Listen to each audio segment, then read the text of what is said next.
In the universe of Star Wars, Darth Vader is operating under laws of the Empire, so technically everything is legal. But we'll imagine that the Empire is taken down, and Darth Vader is getting charged with everything he's done during the Empire's regime. So the first crime is blowing up that door and getting in without permission.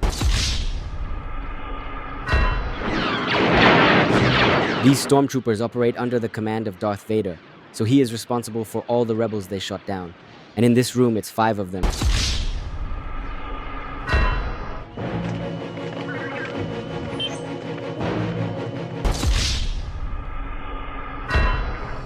Where are those transmissions you intercepted? What? He tortures this rebel to extract information out of him, resulting in great bodily injury, even murder.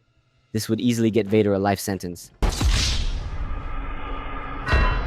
You are part of the Rebel Alliance and a traitor. Take her away! Not only does he hold Leia hostage, but he also moves her around the universe without causing her any bodily injury. That's kidnapping. Buoyance enough to find the rebels' hidden fort. Vader, release him. As you wish. And now, Your Highness, we will discuss the location of your hidden rebel base.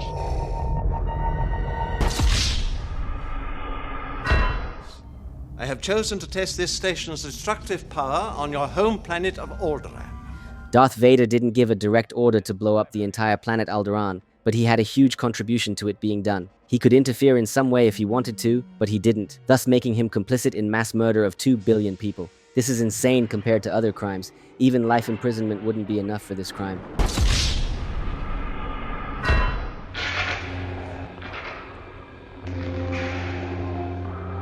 There could be some argument in Vader's defense that Obi-Wan was the one who initiated the fight, and this is true, but there was absolutely no reason to kill him after he raised his sword in surrender. Orbiting the planet at maximum velocity.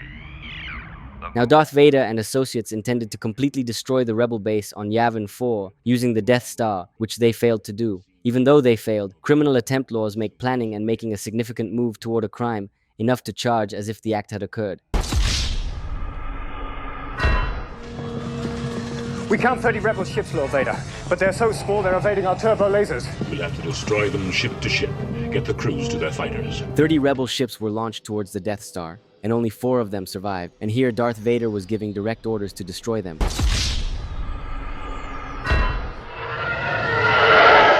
Now Darth Vader is in control of his own ship, and his goal is to destroy all rebellion ships. 26 were destroyed out of 30. We already gave him prison time for these 26, but now for the remaining 4 ships. But we have to take into consideration that there were 2 people in Millennium Falcon if we count Chewbacca as a human. That's it. The rebels are there. This time, Vader is in command of operation to wipe out the entire rebel base. Plus, they were using destructive devices in the process like AT-ATs or laser cannons.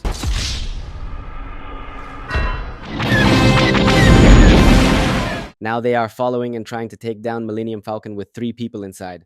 Yes, we'll count Chewbacca as a human. There will be a substantial reward for the one who finds the Millennium Falcon. You are free to use any methods necessary, but I want them alive. No. He is hiring 5 bounty hunters to find and capture the crew of the Millennium Falcon. Darth Vader made it clear that he wants them alive, but they are allowed to use any means necessary. And later they succeeded, making this crime even more serious.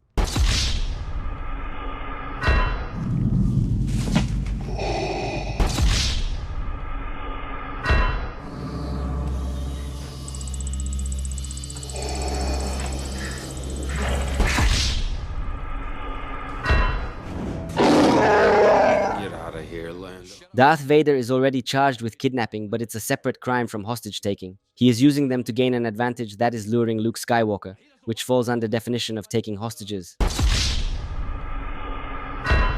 What if he doesn't survive? The Empire will compensate you if he dies. Put him in. It doesn't look like Han Solo was suffering a lot during freezing, so torture would be hard to prove. It is obviously false imprisonment because the freezing makes Han immobile and unconscious. Vader is not sure whether Han will survive or not, which means disregard for human life. But he is unlikely to get charged with attempted murder because the goal is not to kill him, but to keep him frozen.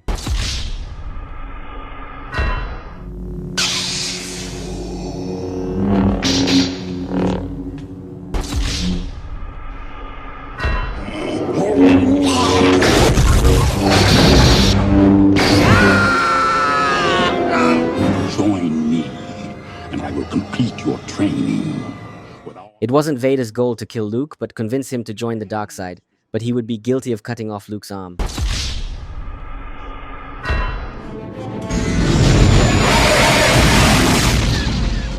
Vader orders to shoot down the Millennium Falcon, but it seems like he still doesn't want to kill Luke. So perhaps the goal was to disable the ship, but his actions still targeted lives of Falcon's passengers. I tell you, this station will be operational as planned.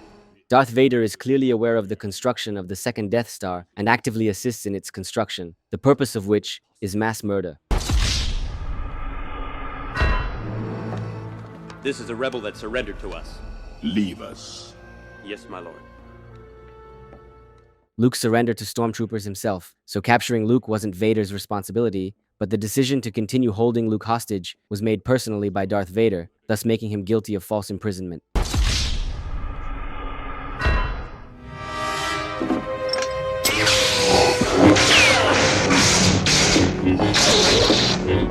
Vader swings his lightsaber at Luke multiple times, but there is no clear evidence Vader was trying to kill Luke, especially when he saved him in the end.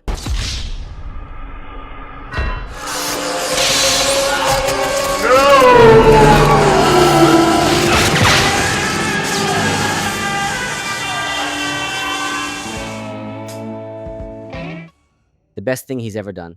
Would it justify all the bad things Darth Vader did throughout 3 movies? Absolutely not. So in the end, he would still get 3 death penalties, 57 life imprisonments, and 104 years in jail if we combine all the crimes. And that's it.